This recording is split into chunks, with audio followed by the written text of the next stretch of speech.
السلام البنات. اليوم جيت نديكم عند ناصر. شكون اللي ما تعرفش ناصر هو اللي يبيع لوازم الخياطه واللوازم لصناعه الاكسسوارات باقل ثمن موجود في السوق.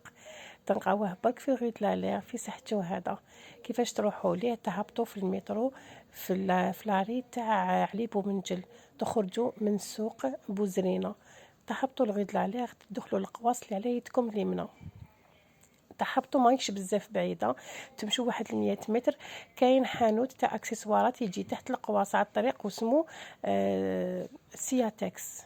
هو جاي سوسوة قبل ما تلحقوا لهذا الحانوت في الدوره سوسوة اللي قبله، تهبطوا على يدكم اليمنى تخرجوا فيها وجاي في كوانه هكا، وممكن تسقسيو عليه تما الحوان تقولوا لهم وين جاي ناصر اللي يبيع لا ميرسوري، يدوكم ليه مباشره.